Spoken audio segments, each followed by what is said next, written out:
What is up? Good morning and welcome to Mock It Like It's Hot, Club Fantasy's weekly mock draft show. I am your host, Ryan Weisse, back after a small hiatus, and I am glad to be back at it, fresh off the Scott Fish Bowl live draft in New York City, and we are sticking with our redraft focus, but we have to have a little fun on this show, so it's going to be a crazy draft today. We have a wonderful guest, but first, my co-host, always with me on these Mondays, Austin Amandolia. Austin, how are you doing this morning, buddy? Doing great. Well rested after this weekend and just ready to advance the no tight end position agenda. That's what I'm here for. You're giving away the lead here because that's definitely, we do this draft because of you. And oddly enough, I'm sorry that I'm not paying attention here. I'm trying to get this thing tweeted out. But oddly enough, you weren't even able to make the show last time when I did this draft last year. I forgot that. Yeah, I was going to say, so, and you mentioned, now you have me doing it without you even requesting it. But I think it's a cool concept. Before we get into the draft, let me introduce our guest. She is with 4for4, and you probably see a lot of her work on Yahoo as well. She's also with BetSpert's content manager, Jen Eakins. Jen, welcome to the show. Hi, guys. Thanks for having me. It's funny that you actually have me on the show, and I'm sure we'll get to it, but I used to be a huge proponent of tight end. I was the tight end person at 4for4 for like 5 years. I am no longer. I passed the torch on to somebody else. But so it's interesting. Without knowing anything, you guys put me for the show. Well, that worked out absolutely perfect because when I was trying to figure the schedule out, I was like, I know Jen's going to be down to have some fun, and this can be a very, very fun mock draft. But I'm glad that you are pro tight end because Austin's not necessarily anti tight end, but I think it's going to make some very good comment. And so without burying the lead anymore, folks, it is a 10-person draft. And the change that we made for this very special draft is that there is no tight end requirement. Instead, there are 4 spots that are designated as wide receiver / tight end flex spots. So there's no wide receiver spot either, but technically that is the wide receiver spot. So instead of a wide receiver, you can start tight ends. Everything else is normal. It's a 0.5 PPR draft, 1 quarterback, 2 running backs. I didn't throw kicker and defense in here. If you've watched the show, you should be drafting them last anyway. Before we get into the draft, I just like to do a couple of reminders. At the end of the show, Austin and Jen will recap their drafts if they had a strategy, if it had to change, just basically letting you know how they approach this draft because that's what this show is all about. And along that same sense, we will not be going over every single team in this draft. It's just not how we run the show. The point here isn't necessarily to build the best team. It's to practice and test out strategies and talk about strategies and just generally help everybody become a better fantasy player through mock drafting. And we'll just discuss interesting picks and trends as they help happen in the draft. So the first thing I'm going to do is go ahead and get the draft started. Our first pick is not currently in the room, so I'm going to see if they are here and ready to make their pick. But Jen, before we get into anything to do with the draft, I like to give people their flowers when I have the opportunity. And I have been reading one of your articles for probably as long as you've been writing it, and we were kind of chatting about this in the background. You might have been the first one to write an article like this, but the dead weight report, I think, is one of the better pieces of literature that we'll find out there during the season of fantasy football. So if you could, I know how much you want to say about it, but could you talk a little bit about the dead weight report and if people aren't aware of it, why they should be? Yeah, absolutely. I think it was about 5-6 years ago, I was thinking about the fact that, everybody and their mother and sister write an article about waivers. It's on, every site, everything, right? Who you should pick up. No one ever talked about who you should drop. And that's a thing that people always, struggle with, right? There's the first couple weeks of the season, there may be a glaring person that is obvious to drop, but there's a lot more that goes into it. You have to look at future matchups and all that stuff. And so I decided that, it was time to write an article about who to drop. So that is what I focus on. Basically the players that may not, have great, like I said, may not have great schedules coming up or may lose volume. There's maybe a rookie behind them that may come on later in the season, whatever it is, a player that is, safer to drop than others in order to make room for that waiver wire magic. And it's funny, I saw a post on Twitter a few years ago where people were asking for it. And I'm like, it exists already. And so I pointed them towards your work. But it's such a cool concept because you don't just give the obvious choices. There are some in there that I'm head scratching when I initially read their name. But you just kind of hit something on the head. You look ahead. It's not just about the poor performances you've seen from some of these players in the past. It's also you look ahead in the schedule and the rookies that they're going to try to get in there and the different stuff. So just from one analyst to another, I really appreciate your work. And it's such a fun read every week. Absolutely. Let me actually make a pick here before I keep talking. Yeah, that sounds good. Austin, I'm going to kick over to you real quick. So Austin, actually, I was going to go to Jen first on this, but Austin, I'm going to let you explain it first. So talk a little bit about what is different about this draft and why you were a proponent for using this to fix tight end. Yeah, all the time people are looking to solve the tight end position in fantasy football because in standard formats and PPR formats, it's just a wasteland once you get outside of the top 3 to 6 tight ends, and you end up streaming tight ends every week. And so people have tried many different solutions, such as tight end premium, making the tight end premium even better. But my best solution is just make it so you don't have to start a tight end. I think that's the easiest way to actually balance the tight end position out, because if you get to a space where you're choosing between Evan Ingram and, I mean, at this rate, you could get Evan Ingram around what, Mike Evans range? Like, come on now. Yeah, around 8, 9, 10. He's this really, the landscape there has gotten a little funky. If you're in that position, like, I'd rather pick a receiver than cross my fingers and hope and pray that I'm going to pick a tight end that makes it in the end zone that week. So I like throwing in this wrench where you have to really decide how valuable is the tight end actually compared to wide receiver and compared to the role they actually have. Travis Kelce, he's basically a wide receiver at this point. Let's be honest. So now you have to actually stack him against the players that he's really competing with. Yeah, this draft is kind of a polar opposite, Jen, of what we're seeing in Scott Fishbowl. And I know not a lot of people are in Scott Fishbowl, but Scott Fishbowl has kind of taken over Twitter over the last week, and that is putting immense value on tight ends, or at least attempting to, with the major tight end premium that's going there. But it also tends to lead with Travis Kelce running away with the position even more. Outside of tight end premium or this weird format, Jen, you had mentioned this a little before the show. You've been a big proponent of tight ends. What is your just general take on the tight end landscape? Are you a doomsayer like everybody else? Do you think it's not as bad? Like, what is your take on tight end in fantasy football right now? Well, tight end is gross. I mean, there's no way around that. Like, I'm not going to try to deny that it's very gross. I mean, you have a few guys up top and then everyone else. There really is no middle ground. You know, everyone is on the bottom. But I don't know. I just feel like it's kind of the easy way out to be like, oh, let's just get rid of it. Like, ooh. It's kind of like with kickers. People are like, oh, ban kickers. It's just, I don't know. I think it makes it less fun. I feel like we're all in it together. It's funny. I actually write a newsletter for BetSperts. It's called the Deep Dive Newsletter. I just started it, actually. This is week 3, but I have a little segment in there called the Complaint Desk, and it's something that I just kind of bitch about, something in the fantasy world. And that was my last week's thing. It was a tight end issue, and I talked about the fact, like, we're all in it together. Why don't we all just do this? Like, if we just ban it, it's kind of boring. So, It's kind of, I don't know. I think it's fun because there's some guys that will emerge every year, and if you deep dive into situations, you can actually find some guys. I mean, I get it. I hate it too, but at the same time, I feel like if we just ban it, it's kind of boring. So I think it's fun to kind of get in there. And I understand the different ways to kind of change the scoring and whatnot, make it premium not, but I'm not even into that. Because, like Austin said earlier, Kelce is basically a wide receiver, and so are most of them. I mean, Kyle Pitts is a receiver. I mean, they really all are. But at the same time, I just find it fun to kind of all be in the same misery together. I don't know. Something about that I like. And I agree with you on that. And this is where Austin and I have talked about this. I don't deny that Austin's way of doing things certainly evens the playing field. I just don't know if I want to even the playing field. I like the draft strategy of, do I have the bravery to take Kelce at the 4th pick of a draft, knowing I'm passing up on elite running backs. I'm passing up on Justin Jefferson, not necessarily in this draft, but you're passing up on very elite players. And I like the gamesmanship of it. So while I agree with what Austin is saying, I let me take that back. While I understand what Austin is saying, I don't know if I necessarily agree with it. So I like that you said that. How do you personally, Jen, draft tight ends? So Austin and I have talked about this before. We understand, the one-upsmanship and what you can win by getting Kelce early. It's usually a strategy that we pitch for people to use. Do you go early, or do you prefer to wait and play the streaming game during the season? Hold on, let me just make my pick here. Okay. Nope. I do depends on draft spot, but if we're talking, and if it depends, obviously, if we're talking best ball or redraft, if we're just talking a straight up redraft league, I'm usually a wait, and I just kind of either stream or hold on here. Come on. Okay.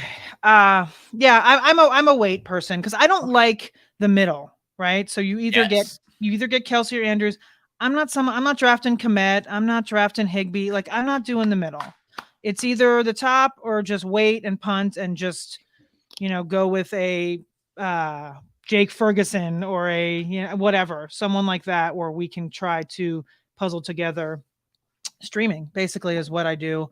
I wrote the streaming article at 4for4 for tight ends for many, many years until I pawned it off on somebody else because it's not fun, especially the last couple of years. I still write it for Club Fantasy, so I know exactly what you're talking brutal. about. And you've got the same list of 5 names that you're shuffling between, and you're just hoping one of them has a good week. But I like it. I find that fun. I don't know. I guess maybe I'm a masochist or whatever, but I enjoy that part. I'm going to throw Drunken Dynasty's comment up that Kmet would technically be punting because of how big he is. However, on this show, simply using the phrase "I'm not drafting Kmet" makes you a top tier guest because this is a very anti-Kmet network. Perfect, because I fit right on there. Yeah, I don't like the middle. I mean, there's some guys, obviously Higbee, Everett, like they're serviceable. They're going to be better than the bottom of the barrel, but they're just they're just not very sexy. You got to at least try at this point if you're gonna in a redraft league, especially if it's a 10 or 12 team league. There's going to be plenty of guys to grab, the Irv Smith or the random Tyler Conklin week, whatever it is, they'll be there. So, and that's exactly how I play it. Austin, what is your take on Mark Andrews right now? Just went off the board. Do you still look at Mark Andrews as a 2021 top tier tight end, or in my mind, he's starting to fall closer to the middle than he is to Travis Kelce? What's your take on Mark Andrews right now, Austin? Yeah, I think he's probably more to the middle, like what you're saying, than Travis Kelce. I'm not ready to say he's going to just repeat that 2021 performance because when we look at the course of his career, like that's the outlier season, right? It wasn't last year that was the outlier. It was really that 2021 spike performance where he was the number 1 tight end. So I'm a little bit nervous about taking him too close to Travis Kelce at this point, unless like I'm in a situation where I'm specifically targeting the Baltimore offense and wanting to stack. Like in best ball leagues, I may say I want to stack Baltimore Ravens, and so then I'll get Mark Andrews because I'm planting my flag that that's going to be an optimal outcome. But overall, I'm a little bit hesitant about Mark Andrews, and he's not someone that I feel terribly confident in. I'm usually wanting somebody else with Mark Andrews as well to kind of like give me some insurance in case he goes down.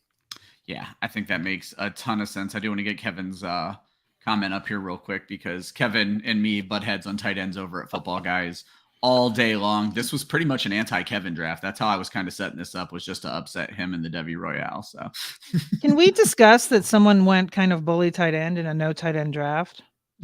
I'm Jen. You are literally reading my mind because that was the first team I was going to draw your attention to. But before I draw your attention to it, I want to get the game of keep, trade, cut in because all of the players I wanted to ask you guys about actually went already. I normally wait for this till the end of the show, but that draft strategy and what I want to ask you. So let's, in this exact format, when you look at ADP, I want to talk about keep, trade, cut, Chris Olave, Tee Higgins, and Mark Andrews. And I think you're both going to make the right decision here. I was hoping it didn't go the way it did. But, Jen, I'm going to put you on the spot first with this one. Keep, trade, cut, Chris Olave, Tee Higgins, Mark Andrews, this format.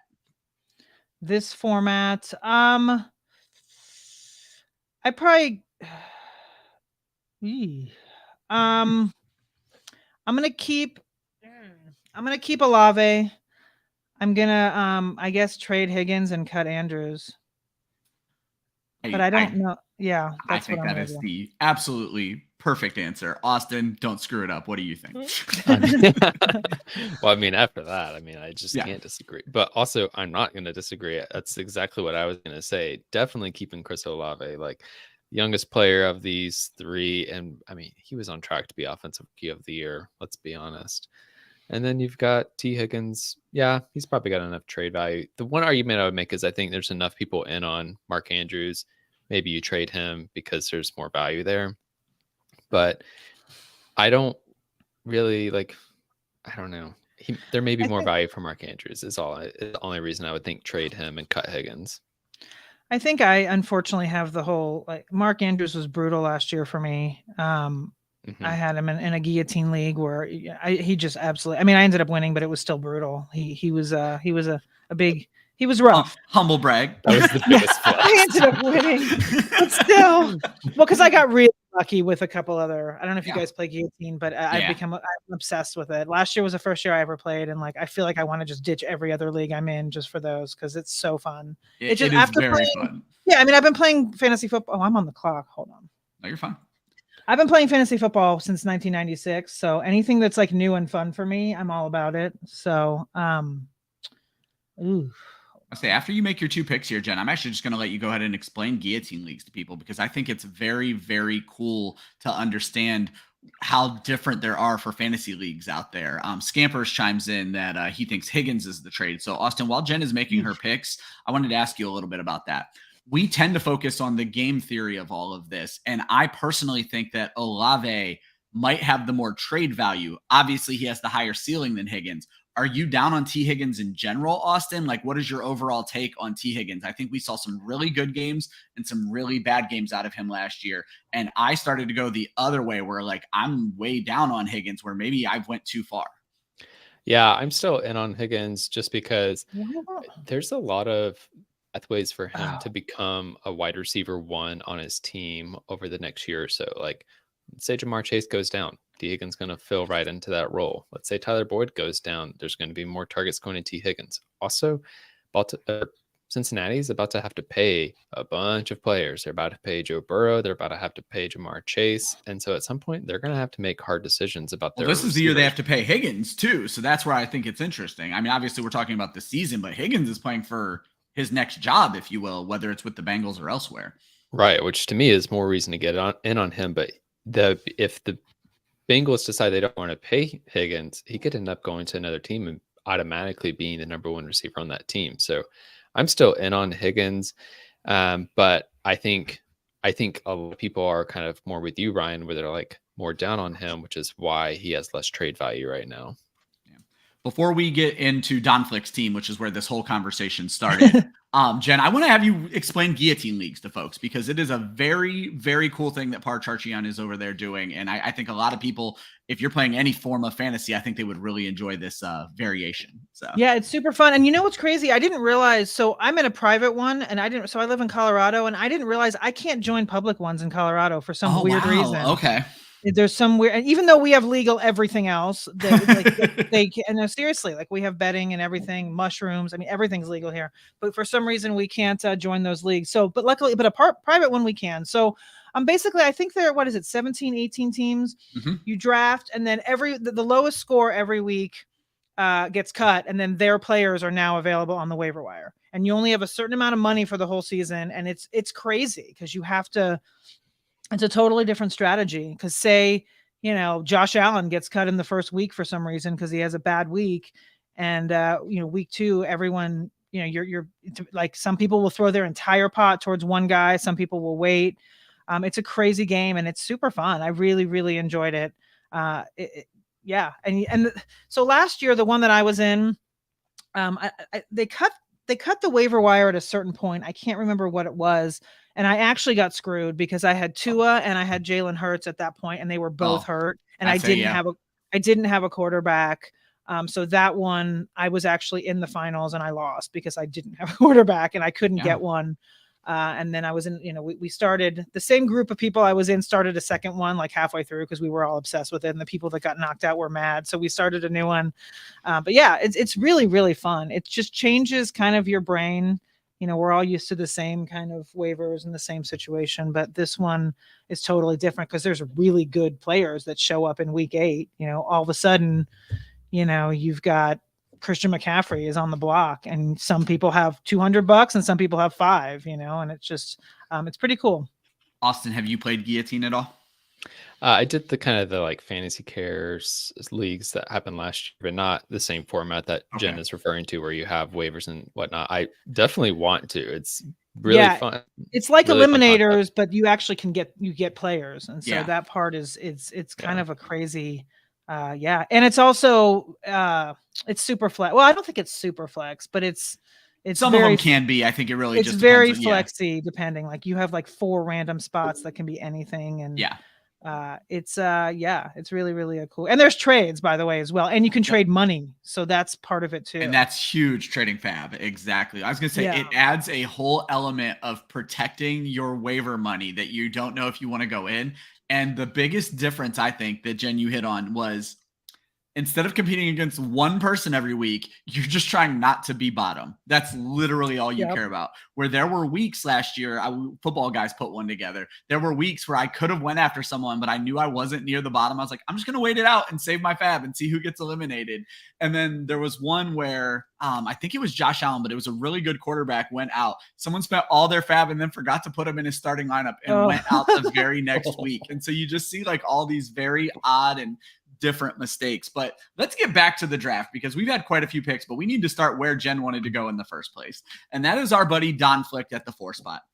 I actually don't have a problem with Kelsey. I don't necessarily have a problem with Mahomes, but when we hit Andrews and TJ Hawkinson in the 4th and the 6th, I don't think Don maybe understood the scoring here, and I'm not trying to be insulting. We're trying to help everybody get better. But Jen, talk a little bit about it. You were the first one to draw attention to it. So what are your thoughts on the draft? Let me grab a body you're on your here. pick. I apologize. Yep. So Austin, talk a little bit about it. Yeah, I think tight ends, they don't usually have the ceiling that the receivers do here. And if we were in a tight end premium situation, maybe this build could be worth it, because if you're expecting TJ Hawkinson to continue his performance from the last several weeks of last season, and you're expecting a bounce back from Mark Andrews, sure, potentially work out. But we're only half PPR scoring here. And so what we're really valuing is we're valuing touchdowns and yardage. And Mark Andrews has a lot of competition now for both of those things. He's got an actual receiving room around him for the first time in, years. And he also has J.K. Dobbins coming back even healthier. And then Hawkinson, similarly, like he's got 3 receivers he's competing with. And yeah, he had a good bit of work down the stretch, but he was basically a replacement for Adam Thielen, and they replaced Adam Thielen already. So I do worry about the tight end heavy approach in this format. Jen, I'm going to let you just keep going on that. Like I said, you were the first one to draw attention to it. And I always let our guests know and our viewers know, we might be mean to teams here, but this is what it's all about with the mock draft. So be as mean as you feel the need to be to our buddy Don Flick. I don't know about, it's just not something I would do. Yeah. I don't know. I feel like I think both Andrews and Hawkinson have a little bit of a question mark, and we have a little, I think, regression coming for Hawkinson, and Andrews is just, we're not really sure what that offense is going to do. I mean, I'm a huge, UGA homer fan, whatever. And so Todd Monken, I would like to think he's going to help that offense from a passing perspective, but we don't know that 100%. So if it were me, like for the Andrews pick, I would have taken Allen or Samuel in that spot over him. And then when it comes down to Hawkinson, I don't hate the pick. I just probably would have taken an actual receiver there. I just don't know. And I definitely, in this format, would not take 3. I was just going to say, you've actually hit the nail on the head. And this is what I wanted to draw people's attention to. I was planning on doing it when Andrews went, but I think just seeing all these guys go, Andrews' projected scoring in 0.5 PPR is 148 fantasy points. That puts him with Brandon Cooks, Gabe Davis, Michael Thomas, Juju Smith-Schuster, Treylon Burks, guys who should go way later in drafts than the 4th round. And then Hawkinson is actually all the way down below Kittle, below Waller, below Kyle Pitts at 133. He's lined up with wide receiver, and you have to treat these guys as wide receivers with Rondale Moore, Jacoby Myers, Tyler Boyd. There was no way anyone was taking Tyler Boyd in the 6th round of this draft. And so, again, it's not to pick, but this is what it's all about. It's really about understanding your scoring.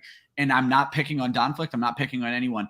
In my Scott Fishbowl draft, the live chat, someone was like, what is going on with this kicker scoring? They did not understand how many points kickers can score this year. And that's something very, very big on MFL. Understanding your league scoring, no more important tip I can give to anyone who's entering a new draft for something they've not done before. In a guillotine league, it's massive, because if you end up with the wrong players in week 1, you're done. Yeah. It just doesn't matter anymore. Yeah, I'm hoping that my Scott Fishbowl division has not looked at the kicker scoring, because so far none have gone. I mean, we're in the 14th. Okay. But there's already been a little bit of chatter because everyone knows in there I'm the kicker person. So that's another issue as well. There you go. That they know I'm gonna take a listen. Last year the scoring wasn't as favorable, and I still ended up starting 2 kickers every week because they end up being better than these random dudes. And there's other people, like I'm in the 12 spot chat, And there's people like, there's no way I'm taking a kicker. I'm going to, I'd rather take my chances. And I'm like, so you're going to go for a guy that may get 20 targets all season over a kicker that gets 3.3 points, an extra point. Like, that's insane. Like, go for it, And I do want to throw Drunken Dynasty's comment up here. I do think maybe doing this draft in the midst of Scott Fishbowl was a disservice to everyone, because my goodness, are these tight ends just flying off the board. And our buddy Scampers said, Jen, in this mock, you've drafted his entire Scott Fishbowl running back room. So clearly great minds there. So when I was looking at this, just to pick on Don Flick's team one last time, he did go out and get Isaiah Pacheco. But when you're another thing to understand is how many of each player you can start. When you look at your tight ends as wide receivers, you can only start 4 total with the way I have this set up. And you took 5 before you took your first running back. So you have your first bench player before your first running back went off the board. So that's just something to think about. Jen, you were one of 2 teams, and I'm not going to heavily focus on your team just yet, but you were one of 2 teams to maybe go with what is even resembling 0 running back, the other being Desh Wayne. And you guys have actually mirrored each other until this last round, and that was just a flip-flop. So, Jen, I'm just going to have you kind of critique Desh Wayne's team a little bit. He starts off with Tyreek, CeeDee Lamb, Chris Olave, Jahmyr Gibbs, and J.K. Dobbins as his backs, and then Trevor Lawrence, Cam Akers, Tyler Lockett. In a 10-team league, how do you feel about that kind of build going in where you can start 4 wide receivers? I like the build. I don't. There's a few players in there that I personally just don't like, but I do like the build, obviously, clearly, because I'm doing the same thing. Exactly. So yeah, I'm down with it. I'm not as high on Gibbs as some, and I'm not as. I was going to ask. I'm going to put you on the spot and ask, which players don't you like? Out of that, I would say Gibbs and Akers are the 2 that I just can't. I can't super get behind. But at the same time, looking at mine, like, I don't love Miles Sanders. I'm not going to lie. I definitely don't love Miles Sanders. That was kind of a panic pick. But at the same time, I would still prefer him over Akers. I know it's a couple rounds later, but I'm on the clock. Hold on. Oh, you're fine. Yep. Austin, I was going to actually ask you, how have you grown with Jahmyr Gibbs at this point? Austin, you were one of the very first ones to be a huge proponent, and you got me all the way on board with David Montgomery being of value in Detroit. And this was when DeAndre Swift was still there. Gibbs had not been drafted yet. Obviously, Gibbs just kind of slides into DeAndre Swift's spot. What is your take on Gibbs in the Detroit backfield right now, Austin? I think it completely depends on your scoring system. I think one of the mistakes people get into with half PPR scoring is they treat it like full PPR scoring. And I think it's needs to be compared more to non-PPR scoring. Like, if you think about it, let's talk about receivers for a second. If a receiver gets 6 catches in a game in full PPR scoring, that's worth a touchdown. That's a lot. If they do that in half PPR, it's only 3 points. Like, that's important, but touchdowns become more valuable than receptions very quickly. And so with Jahmyr Gibbs, I really like him in PPR formats where I'm going to get, if he catches 5 catches a game, that's basically a touchdown a game from him, right? But in half PPR, if he's not scoring touchdowns, he's going to be less valuable to me. And so going before players like Kenneth Walker, Joe Mixon, J.K. Dobbins, Miles Sanders, who I know are going to be getting the goal line touches, is what's scary to me with Jahmyr Gibbs. Yeah, and I think that makes a lot of sense, Jen. I'm going to try to take you back to round 4, I believe it was. I think, if I'm not wrong, that you may have gotten sniped around round 4, and I'm going to try to scroll up here a little bit. So Drunken Dynasty went Devonta Smith, Travis Etienne, and then I heard you kind of like exasperate and take Aaron Jones. Were you looking at Etienne there, or am I reading this situation completely wrong? Kind of. I would have flip-flopped. I didn't want Najee, so I was glad he went right before that Okay. my Higgins pick. But yeah, I don't know. I kind of flip-flop between those 2. I think they're kind of similar. I mean, no, they're not similar, but they're similar as far for as fantasy. Yeah, they're similar as far as draft stock. So I don't hate Aaron Jones. Like, it wasn't the Miles Sanders was more of a sigh for me because I don't love him, but I also think he's going to be good in that offense. I think he's going, like Austin said, I think he's has guaranteed touches. So that's good there. But no, I don't hate Aaron Jones. For some reason, a lot of people do, and I don't know what. I think he's going to be fine as my RB1, I guess. Well, and so that's what I kind of wanted to talk about, is not even necessarily about Aaron Jones, but going back to Travis Etienne. There's a lot of like give and take on Tank Bigsby coming in there, because they did use James Robinson for 2 games last year and then released him and then just kind of handed the thing off to Travis Etienne. Do you think we're going to see a more balanced approach in Jacksonville, or do you think Etienne could be a bell cow? Does he even have that physical ability to be a bell cow again? I don't think we know, right? We haven't really seen it. So I don't know if we know if he can do that. I think they're going to try. I mean, I don't know. That offense is really tough to read, right? Because we came from the horrible Urban Meyer era, and then last year was kind of trying to figure it out. So now here we are. I think Etienne's fine. I mean, really, I think what I was more like, I was actually surprised that Pollard went that early. And I think I was thinking I was going to get him kind of maybe, but that's a different conversation. But I think Etienne, like, I like Bigsby, but I also feel like there's other guys there too. So I think a lot of people might be overweighting, Bigsby. Like, he still has to beat out Jermichael Hasty. Not that he's fantastic, but there are veterans that are still there in line as well. So I'm okay with Etienne. I think they're, like I said, I think they're kind of interchangeable in that spot. Austin, Jen does not like her Miles Sanders pick. I don't think we've ever actually spent a lot of time talking about Miles Sanders on the show. What is your opinion on Miles Sanders, kind of as the primary only weapon in Carolina right now? Yeah, I'm a fan of him this year just because the Carolina offensive line is really good. And then, he's kind of getting reunited with Deuce Staley from those days in Philadelphia, back when Miles Sanders used to catch passes. Side note on Miles Sanders, his receiving line on Underdog Fantasy right now for the season is 0.5 receiving touchdown. I think he scores 1. Yeah. So I'm taking the over on that.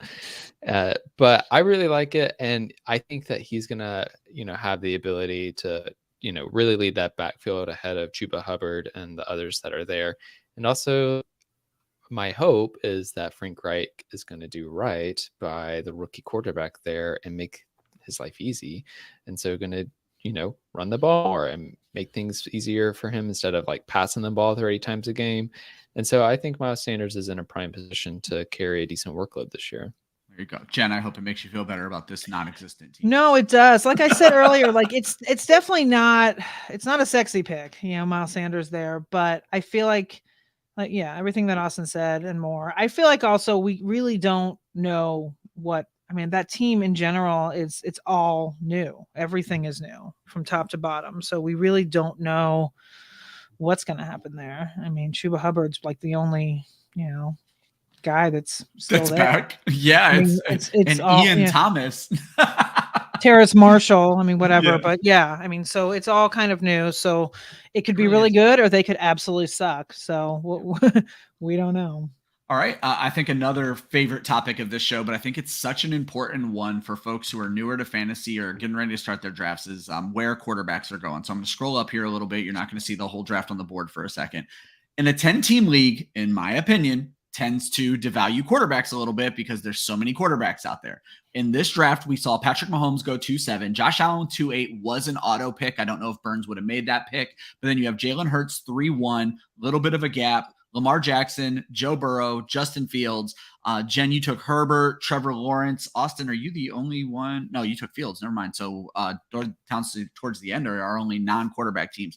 Jen, what is your general approach to quarterbacks in a fantasy draft? Because I'll say right now, you did kind of what I do. Once I hit around the 5th, 6th round, if there is an elite, I will take them, but not before that. So how do you approach quarterbacks? And then how do you feel about specifically Mahomes, Allen, Hurts, who kind of ran away with the position last year coming into this season?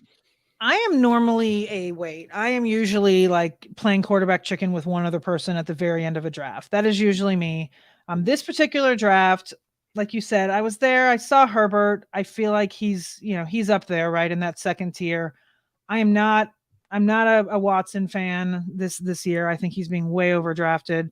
Godwin, basically, I didn't like whoever was there, so I just went with Herbert. I normally wouldn't target a quarterback that early, but he was there and I took him. As far as the elite guys, I don't know. I may change my tune this year. They're pretty valuable, Yes. They're going early, but the problem is it depends on a league, right? In my home league, I guarantee those 3 guys are going to probably go in the first round in my home league just because people are like that. So I will wait till the bitter end and I will end up with, Tua or Cousins or something. Cause I just, whatever. I'm usually a waiter. But like I said, in this particular league, when it came around, I was just like, I don't really love anyone here. So I'm on the clock. I was like, I'm just going to take Herbert because he's there. And I think it's such a fair point. And you bringing up your home league is something I love when guests do on the show, because ADP and all that goes out the window in home leagues, Austin. So you have been talking for a while now that you do think the top 3 quarterbacks moving up draft boards, and they are worth it. So we have Allen, Mahomes, Hurts all go in the first 21 picks in this draft. In a 10-team league where there's elite quarterbacks all over the board, do you still hold that tune? Do you still think they should go early? Do they present that much of an advantage over what, Good and I can't see. Drunken Dynasty are going to end up with later? Yeah, I think so. And I think, in some ways, like this format also means that the fact that those top 3 are separating is more important, right? Because if we had to start a tight end, I could be taking a tight end earlier and getting positional advantage there. But it's harder, we can't get the positional advantage with tight end. So you kind of need it with quarterback, because wide receivers and running backs, like it can be a crapshoot. Like you're kind of taking the players that you think are going to be the most elite, but it's hard to get that separation unless you have like Cooper Kupp. So I do think that taking those quarterbacks early is valuable here.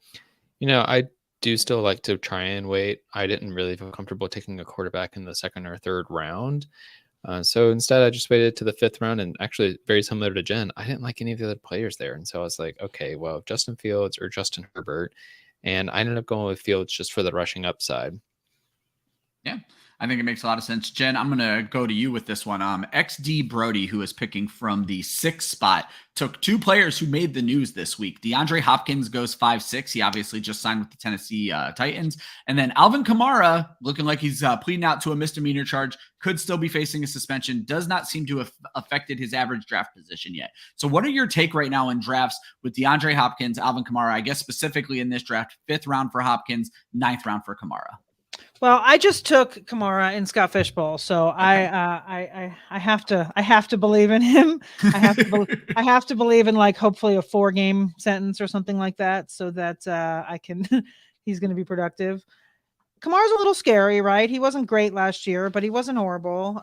So I feel like where he's going, he's fine. If he starts to creep up anymore, I don't know if I would take him. It depends, of course, on how many. I don't know what team is that. I can't really. The 6th pick. It's XD Brody. Oh, okay. Yeah. So, that's his RB1. Yeah. Yeah. I don't know that I would do that.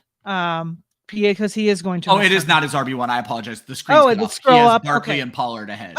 Then yeah. And that's fine. That's that's a good pick. Down with that. Hopkins is a little sketchy for me. I don't know. I know that, I saw a lot of takes on Twitter yesterday about DeAndre Hopkins all over the board. And some of them were actually kind of amusing. I think as Twitter often is. Right. I mean, and then I saw also like the takes on Burks, like that he's all of a sudden going to be horrible, and him and Chiga Conko. It's like, first of all, I feel like Burks, yes, it's a small little downgrade, but I feel like now having an alpha wide receiver there is going to help Burks, because they won't all, the secondaries won't focus on him. So I think Burks is going to be fine. Like, people were just all over the place, but I think both of them, Kamara and Hopkins, are fine picks where they are. If they both start to climb a lot, I would be out on both. I haven't taken a lot of Hopkins, to be honest, and I don't know if this signing is going to change that. I feel like I'm the other way. I was loading up on him, just fully anticipating he was going to end up in a great spot, and now I'm heartbroken. So, and I agree with you. I don't think it hurt Burks or Chig the way others do. I was talking to Austin about this before the show. Honestly, I had Hopkins projected as like my wide receiver 16 when he had no team. He fell back to 19. Burks didn't change much, and Chig fell back 1 spot. Austin, speaking specifically to these 2 players, Kamara and Hopkins, do you expect to see their ADP to climb, or do you think maybe they stay? I think you have to expect Kamara, but maybe Hopkins as well. I don't know. Yeah, I expect Kamara to kind of stay the same, just because I think there's enough uncertainty around what the suspension is actually going to be that people will still avoid. And also, he has started to fade like slightly in the past couple of years. I think Hopkins is the one that's going to go up, because people are just going to perceive him as the clear number 1 receiver in that offense. And so he will probably rise some. And then I think it will hurt Burks and Okonkwo in terms of ADP. But I agree. I'm not afraid of this for Burks or Okonkwo. Like, D-Hop, he's going into his age 31 year. And the thing that actually really concerns me about him, yeah, he missed time for a suspension last year. In 2021, he only played 10 games and dealt with a hamstring injury most of the season. There's another really incredible Hall of Fame receiver who at age 31 started having some serious hamstring issues. His name was Julio Jones. Yeah, where did he go to And retire? he also well, he ended up somehow retiring with Tom Oh, yeah. Brady in Tampa Bay. Yeah, But, the age is a little bit of a concern, and he does have a injury history with a hamstring. And I worry about hamstring injuries more than I do to other injuries, just because those can be so complex and they can be so reoccurring that, he could be set to start a game, right? He's listed as questionable. You find out he's going to start. He goes out, runs 5 routes, re-aggravates something, out the rest of the game, right? So I do think there's still some risk there with the age, but yeah. He certainly came on quite a lot towards the end of last season. Jen, you're getting ready to make your pick here, so Austin, I'm going to stick with you on this one. I'm good. I was going to say I'm good. I know who I want. I doubt. Okay, perfect. Well, then let's talk a little bit about Joe Mixon, Jen. Similar situation to the guys we just talked about. His situation got a little bit more clear over the weekend as he restructured his deal with Cincinnati. There were worries he was going to be cut. Does knowing he's going to be in Cincinnati do anything for you? He went in the 5th round of this draft. Listen,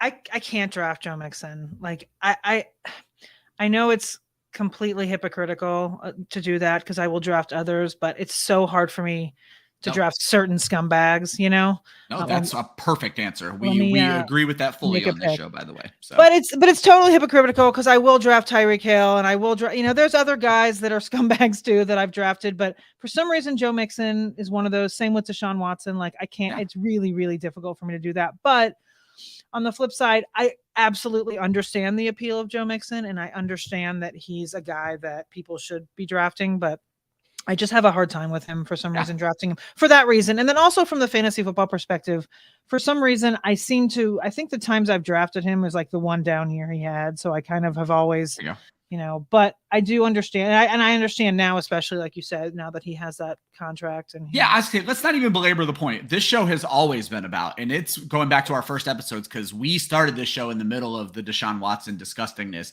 And this show has always been about you need to have fun with your fantasy team. Right. And if Joe Mixon being on your team isn't fun, do not draft Joe Mixon. So let's change the topic one more time before I get you guys onto your teams. And Jen, I'm going to start with you as well. We'll finish this up with Austin, then we'll talk about your teams.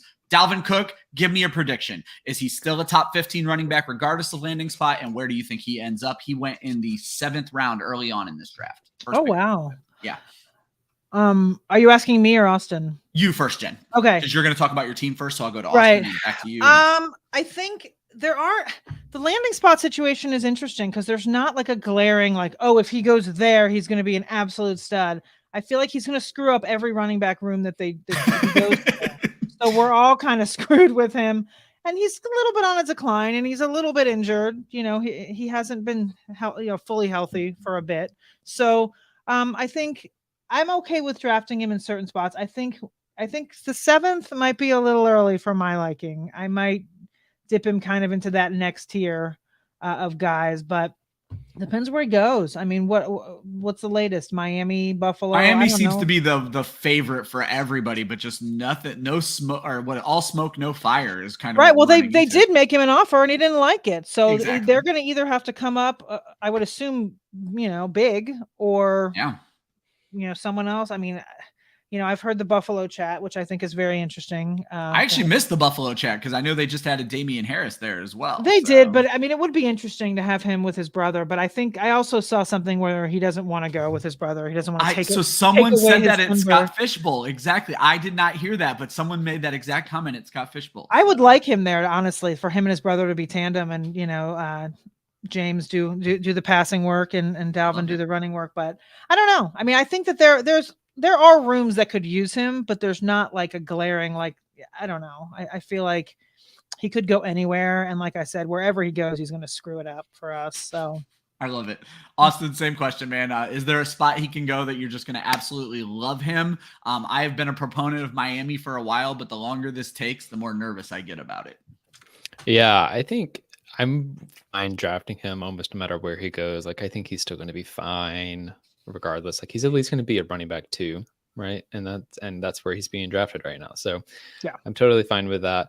As far as landing spot goes, it really feels like Dalvin Cook, Josh Jacobs, and Saquon Barkley are all playing chicken with each other right now. Because I think, on contracts, yeah, because whoever lands first is going to kind of like quote unquote reset the running back contract market, which interesting point. It's going to be, hard to reset it. That's why none of them have signed their contracts yet, is they're all pushing for more, and NFL owners don't want to give them more. So I would expect Dalvin Cook to probably be the last of these deals to get made. And because you bring a good point, because I feel like running backs damn near need to unionize themselves right now. And yeah. I'm wondering if Jacobs and Barkley aren't telling him, you better not sign. You have to let us get our money here at home first, and then that's going to set a new market for you.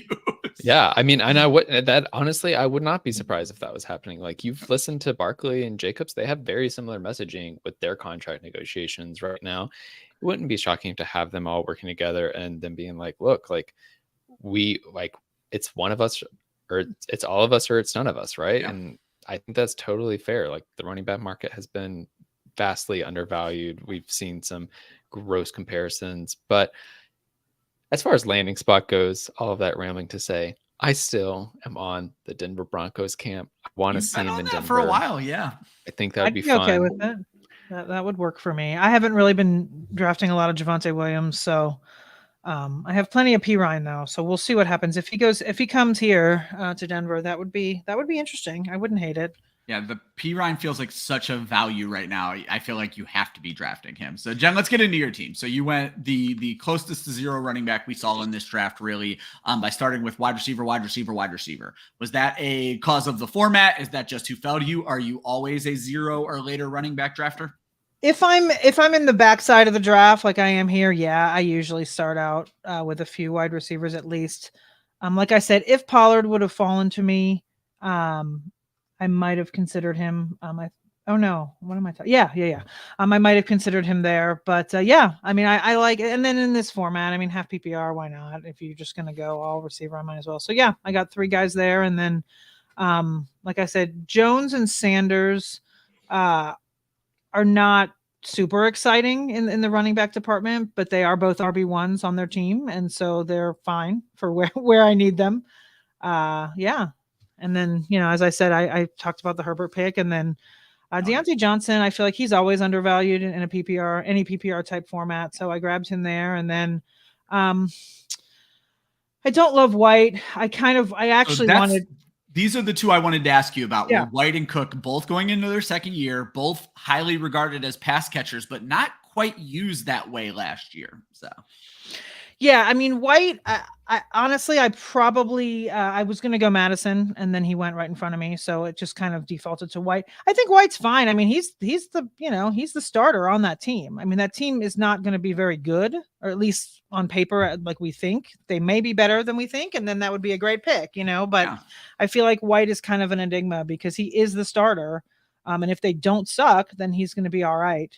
Cook is kind of a homer pick. Like I said, I'm a UGA gal, and I always take Cook because he's always there, and I love him, and I believe in him because I watched every snap of his in college. So I believe in him regardless of if they don't use him correctly or as much as they should. I still believe in him, so I took him.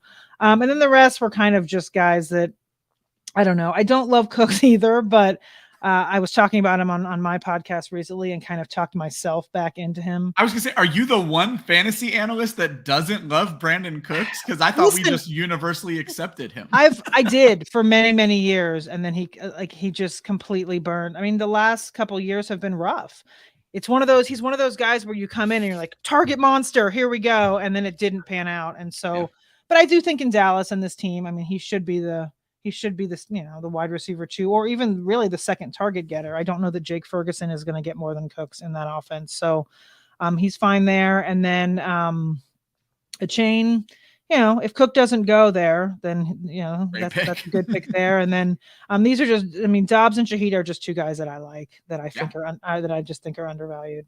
I think those are great picks to end the draft. Romeo Dobbs showed such great promise last year and should have the front runner to be that second outside wide receiver. Our buddy Mark apologized for the snipes. We have polite drafters here. Yeah. So, before I click over to Austin's team, I did want to point out Fantasy Faith. You mentioned, you're UGA faithful. I don't know that we see Faith, another UGA girl, not leave a draft with DeAndre Swift. Like, she just feels like she has to every single time. Yeah, and that's kind of. I love Swift, but it's tough for me to get behind the situation there. So I'd rather go Cook if I'm gonna. Yeah, I don't think Faith cares about the situation. If I'm gonna, yeah, I have to. Yeah, I do care, but I do. I do love Swift, and I'll get Chubb if I can, and I somehow never can either. So, I'm very unapologetically a homer, and I will take. Listen, I take Darnell Washington. I was talking the other night. I'll take Kenny McIntosh this year in best ball in Seattle. People laugh at me. I'm like, you know what? That Seattle running back room, like, it's more open than you think it is. And they always get hurt. So by week 8, it's going to be DJ Dallas and Kenny McIntosh, and everyone who drafted, Walker and Charbonnet is going to be, not happy. And there I have Kenny McIntosh in the 20th round. So it's Austin, total homer, but I do it. Any final thoughts on Jen's team, Austin?